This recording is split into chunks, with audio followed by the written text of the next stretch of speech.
So that's right, guys, a new year, another new build. Come on, we've got you, man. Salvage Nation have got you. We've got so much content yet to come. Like I said, new year, new build, and as you just saw, we've just offloaded a 2021, I'll say that again, 2021 VW Polo 2G, and trust me, when I show you the mileage that's on these cars, you guys are gonna jump. Like, I still don't understand how it's got such low mileage, but I want you to see it.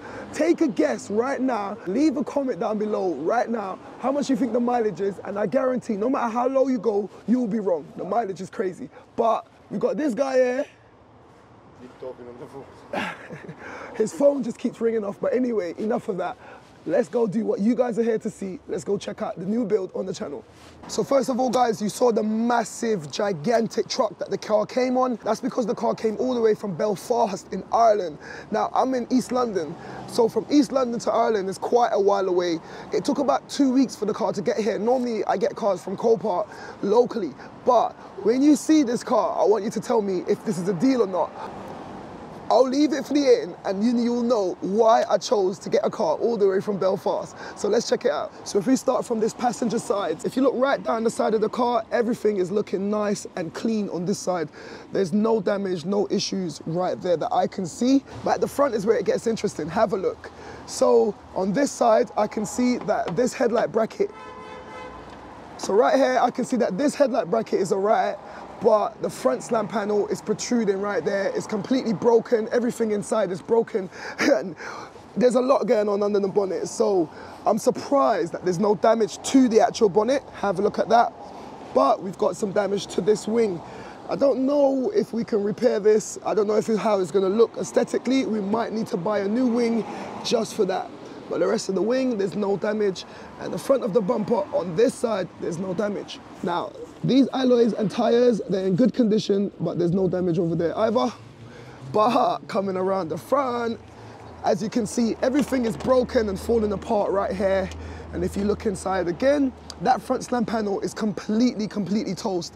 Look up under there, that front panel, it's all busted, broken, and you'll see more once I open up that bonnet.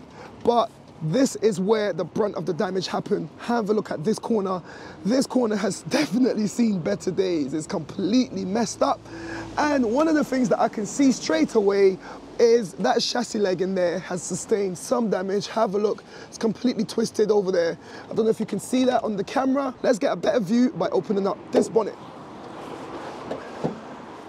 So with the bonnet open, guys, you can see there's a lot of stuff going on. And I'm gonna take my time, we're gonna go through everything. So like I said, what we can see from the outside, front panel is gone. Have a look at that, completely gone. So I need a new front slam panel. The radiator pack, it looks like it's in good condition, it looks straight, but if you look at this little corner right there, it's separated. The metal has separated from the plastic bits, and that's why there's no coolant in the bottle. Speaking of bottle, have a look at that. Look right there. That engine mount is completely cracked. Now, the reason why that engine mount is cracked is because the engine mount is attached to the chassis leg, and the chassis leg went walkabout, mate. The chassis leg has gone over that way. Take a look right down in there. And so it's gonna need to be straightened and then re-welded at the seams. Now, what is good is it's literally just broke right at the seams right there. And this is where the factory welds would have been. They spot weld these right here. When we straighten this, we're gonna weld this. It's gonna be even stronger than the factory welds. So I'm not too concerned about that. But looking around the engine bay, look how fresh and new everything looks. And that will give you an indication about the mileage. And I'm gonna tell you the mileage once we get into the car, and you're gonna get the shock of your life, because I'm not gonna say anymore. Wait until we get into the car. Looking over that side, that chassis leg over there has followed. And the reason that has is because the two chassis legs are joined with the cross. Have a look. The two chassis legs are joined together with the bumper reinforcement bar. So wherever this one goes, that one has got to follow. And this one went for a walk, so that had to follow it for a walk as well. So basically, it just needs to go on the jig, pull everything straight, make sure that everything's welded back up. And that is bread and butter for us here at Salvage Nation, so I'm not too concerned about that. I'm gonna put in an order for a new engine mount, and we need a new wing on the driver's side because that wing is completely gone. Now this driving side alloy seems to be okay. It hasn't got any damage and the tire hasn't got any damage, but if you look from this in, I don't know if you can see that on the camera, it's gone in at the top like that. So that tells me that that strut or the wishbone is bent. I don't know which one it is. I'm just gonna go ahead and order the complete strut and the wishbone because this side has sustained a bit of impact. I don't wanna take any risks. Obviously, we need a new front bumper and I've already ordered that. That is in the garage. So the new front bumper is there and we need a new front grille. Now this car has got the Distronic sensor at the front, and when it came, it was hanging off, and I didn't want to cause any damage to that, so I've already taken that off, and that is now in the boot of the car. But all in all, that's the damage. That is the main bulk of the damage. Tell me what you guys think of that. It looks a bit scary, I know, but you know what? This is what I live for here at Salvage Nation. I can't wait to get stuck in. I'm gonna be stripping down all of this and we're gonna be checking out all the damage in more detail once we get the car in the garage. This is a running and driving car, so I will be starting it up later on. But for now, we're just gonna continue around the car. We got some damage on the bonnet right here. That should be easily straightened and repaired. I'm not too concerned about that. Moving along, the driving side door, there's no damage. The driver's side rear door, there's no damage here either. To the rear of the car, there's no damage. No damage on the back. And as you can see, you got the Irish plates there as well. It's got rears and front parking sensors. So that's it. We've just done a whole 360 of the car.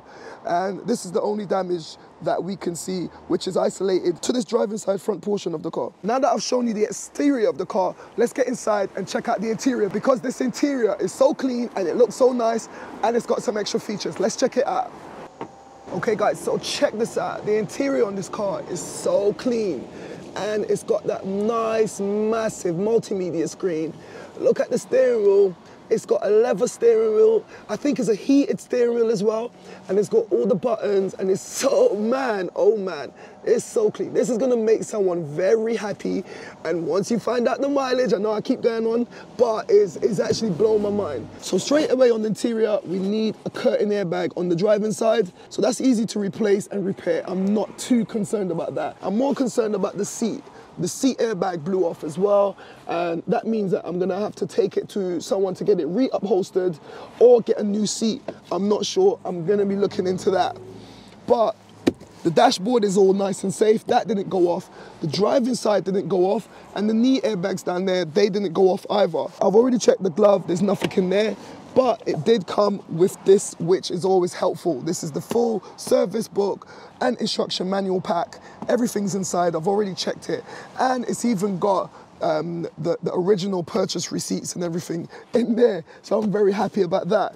Now, another reason that I'm happy, the car came with 2 keys. Have a look at that. I've got 2 original fob keys, and this car was bought from Isaac Agnew over in Belfast. So someone bought this car, and you know what? Let's start the car up because I really want to show you this now. I've talked about it all the time. Let me jump over to the driving side and we'll start the car up and I'll show you why I'm so excited. So, guys, have a look at that mileage. Now you can see why I'm so excited. This car has got 233 miles. Not 233,000, not 2,033, 233. How did someone buy this car from the dealer, drove off and crashed it on their first day of driving? Was it a rental? How? 233 miles. And it's written off in this condition. How? I don't know how. What I do know is we picked it up. It's in the right hands. We're gonna put it back on the road and someone's gonna be getting a brand spanking new car. The car is practically brand new. Everything in the car, it smells. Oh, I wish you could smell it. It smells like a brand new car. Now, the car is running and driving, like I said, so let's start it up and I want you to hear it. This is a 1-litre turbo. A lot of these new cars now, they're coming out with smaller litres, slapping a turbo on it, big technology, and you're getting some amazing MPGs, and this is no different. Whoever gets this car, you're gonna get some amazing MPG out of it. But check this out. So it's complaining on the front. That clock has just come up, I never saw that. Put the clutch down, start it up.